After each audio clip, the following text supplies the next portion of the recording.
here's how I prepared for a 4-mile race in 8 weeks. As someone who hates running.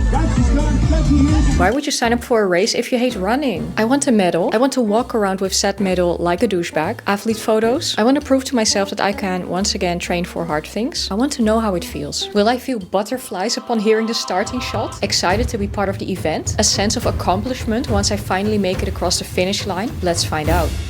The Mijl van Groningen is the largest and gezelligste running event of the north. It traditionally takes place on the second Sunday of October in Groningen, a compact, cyclable and fun city. Probably my favorite city in the Netherlands. The race starts in the adjacent village of Haren, located south of Groningen. This is where I'll be dropped off. I have to follow this route. There will be clothing wagons where we can drop off our jackets. A last opportunity for people to get their starting numbers. Dan geht's los. We're gonna follow along the purple route all the way up. The purple route, or the route with all the red icons with the crosses, all the way up here. I found a sports schedule online that prepares me for the race in 8 weeks. That was all I had. Did my best to stick with it. The runs gradually increase in duration, alternating longer runs with interval training. I like to be active and hit the gym a couple of times per week. I normally take around 1 to 2 weekly dance classes and try to get at least 5k steps in daily. But does all of this make me fit enough for a 4-mile run? I marked my scheduled runs as recurring events on my calendar. The events have a link to the training schedule, so I can see exactly what's due for the day.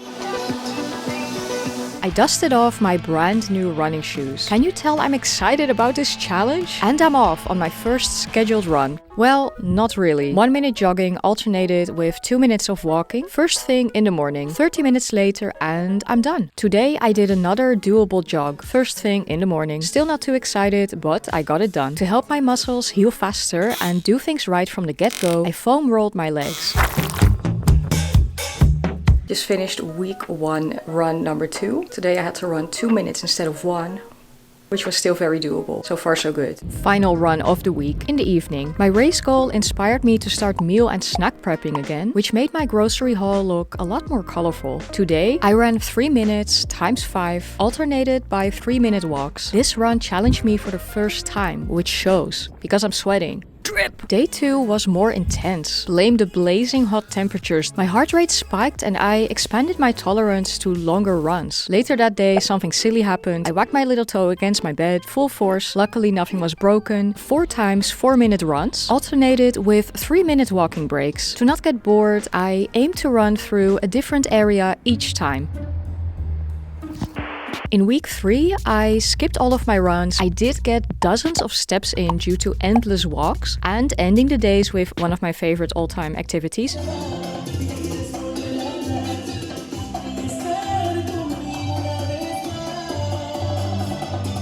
The next week, I caught up and completed all my runs. I finished run 1 in the gym. Things are starting to get serious. To control variables outside of my body, I ran at a location I had been to before. Week 4, day 2, I just finished a 2.6 kilometer run. It's not even about the kilometers, that's not that much. But I did run 18 minutes in one go without pausing, which is probably the first time in 2 decades that I ran this long without getting injured. And it felt easy. I mean, not that I'm fast, I'm not exhausted, I'm not gasping for air, so I'm very surprised. Nearly made it halfway through. And I'm sure that I run uneven, so the next time I'm taking you with me to the gym and we're gonna see how it looks there. As promised, we're at the gym for 2 10-minute runs with 3-minute walking breaks. As you can see, my feet flop outward a bit. And if I don't run mindfully, there's a chance I incorrectly place my foot down, lean onto the leg, and overextend or twist the ankle. I have to focus on every step and make sure to keep my body in an upright position, flexing my core and legs. I failed to document week 5 properly, but I ticked off a 20-minute run on day 2 and another interval training on day 3. In week 6, I got a little lazy. I skipped day 1 and 2, but dragged myself to the gym for day 3, which consisted of 4 8-minute runs. There was no set time for the walking breaks, so I went for 2 minutes each, which came down to 43 minutes on the treadmill. In week 7, I was flaky again. I did a 30-minute run, which is another personal record. In the final week, pre-race day, I strategically selected which runs to go on. Day 1 was easy. By now, I know I'll manage a 20 to 30 minute run relatively effortlessly. However, my knee is not cooperating. It's stinging and bothering me. Still, I'm adamant on getting at least 2 runs in this week. I still watch the clock more often than I should. 26 minutes later, I'm done. People who live outside of the Netherlands had to pick up their starting number from the Golazo office in the city. There I had it, my first starting number for my first ever race. I turned this into a day trip and combined it with picking up other race essentials in the city. Race day is tomorrow. Right now it is 10 to 9 in the evening. I also started to read up on how you can best prepare yourself for the race, which is usually something you do a little bit earlier than the day before. This is the first run I signed up to as an adult. I had the Mijl van Groningen on my bucket list for quite a while, but I always convinced myself that I'm not a runner. This is not something I do. I hate running. I figured if I just sign up, have this starting date as a deadline. Starting date? What? Run day, race day. If this date is a given, I have to be training for it, or I will have wasted my money and I won't be able to relatively comfortably finish the race. I've learned that my average pace on a treadmill inside is 6.8 kilometers per hour. If I run at this pace, it's going to take me quite a while to finish the race. I'm not going for speed. My main goal is to run the race all the way. No walking, no stopping. So yeah, those are my goals. I'm nervous, y'all, and excited. See you then on race day. Well, hello, we meet again. Can you shut the fuck up? I wanted to show you what I got to prepare for tomorrow, more or less. A sports drink to consume before the race. An energy bar in case of emergencies. Initially, I was looking for this strap-on phone case that you can attach to your arm. Couldn't find any. I guess no one uses them anymore because we do have smartwatches, me included. Although this one is quite useless. It doesn't track anything. Alarm isn't working. GPS isn't working anymore. So instead, I got a fanny pack. Just so I don't have to hold my phone all the way. And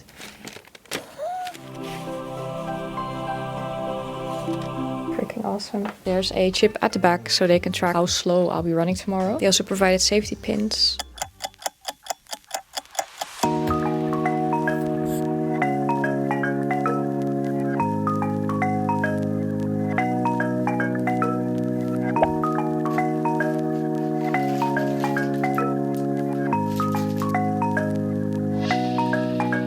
When I get nervous, my digestion speeds up. TMI, but I've already been to the restroom 4 times.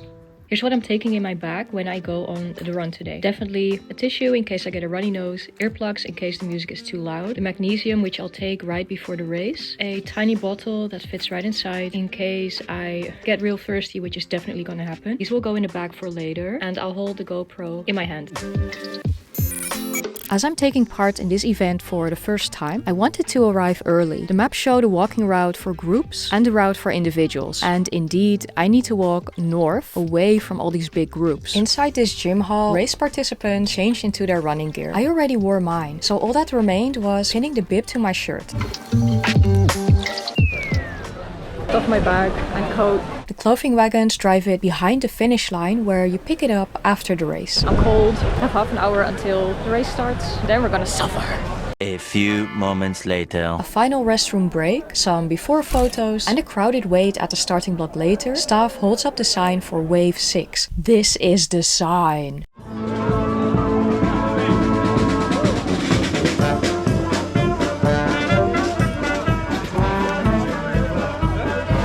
I enter the crush fences and follow the crowd towards the starting block. If you look over at the fence, people leave their jackets, sweaters and rain ponchos on it. Someone pointed out to me that any runner could grab these items in case they were cold. And that makes sense because you're running or walking in one direction. You can't exactly go back to grab any of the items. Across 20 minutes, the mass of people shuffles closer to the start of the race, marked by an arc, loud music and a man yelling motivational words into a mic.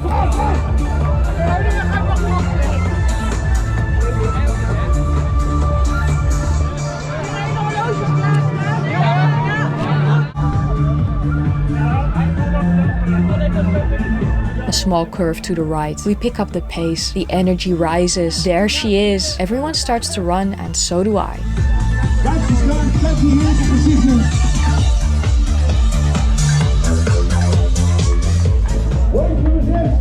Holy sh! We're off. I stick to the right side and let faster runners overtake me. I soon learned the route would be filled with fun interactions with strangers. Bands scattered across the route keep your spirits up.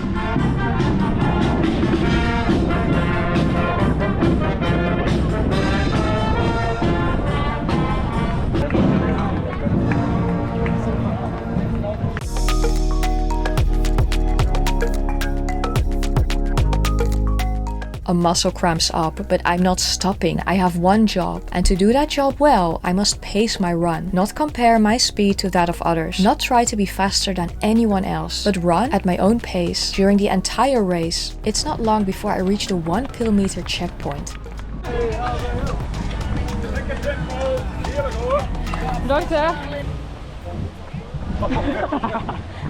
But I wasn't prepared for this. The weather takes a turn for the worst.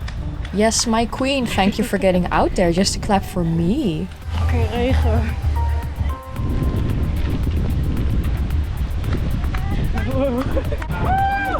Thanks.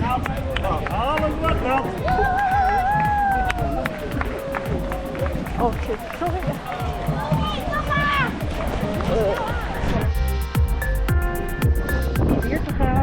The icy wind freezes my forehead, giving me a headache. But I don't let this spoil any of my fun. We run on.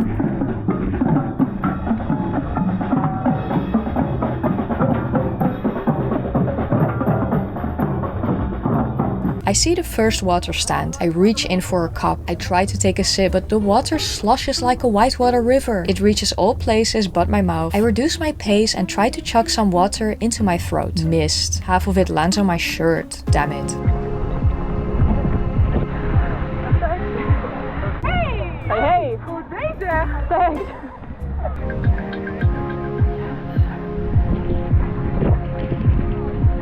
The number of spectators grows. We're past the halfway mark, getting closer to the city center. I'm surprised at how well I'm holding up. Luckily the sun's out again.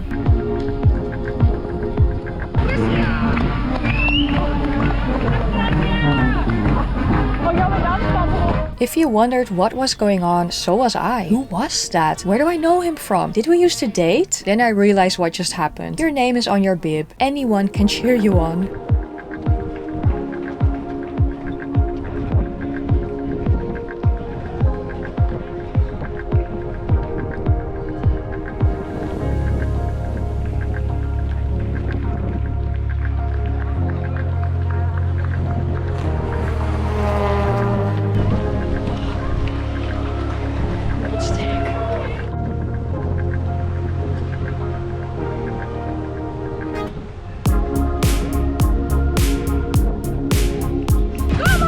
Another water station. I'm skipping the drink or I'll wet myself again.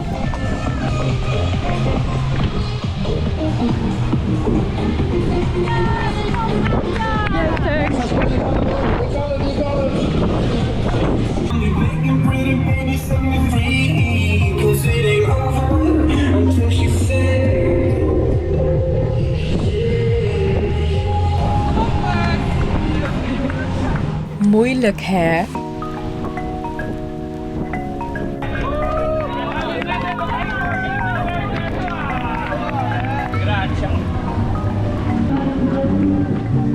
My mouth is drying up more and more. When crossing the Herenweg, at the highest spot, you overlook the spectators, the bridge and boats, and the beginning of the last stretch. That's when you know you've nearly made it. I cross underneath the pedestrian bridge before I reach the Herenstraat and set foot on the final 400 meters. The crowd erupts, but I don't really hear them. I sprint uphill and high-five the final kids.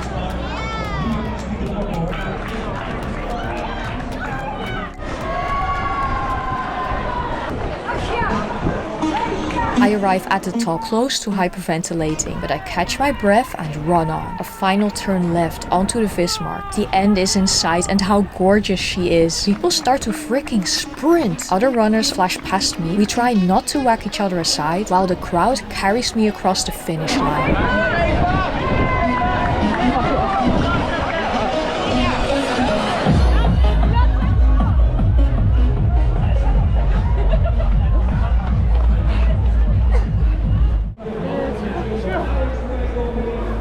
Zonder afgevoerd te worden. Was er veel op staan? Ja, ik hoop het. Oh jeetje, die hele... Nee, alles. De eerste keer in mijn leven dat ik dit hele pok uitren. Ja, ik was iemand op blote voeten. Op blote voeten? Ja, dat is blote voeten veel. Jeetje, dat vind ik wel erg hardcore. Crew members lead us into crush barriers where we finally get what we came here for, our medal. Thanks. and bottles of vitamin water, which were truly a godsend in this moment. Did it. I feel not as tired as I thought I'd be. It was doable. I didn't stop running.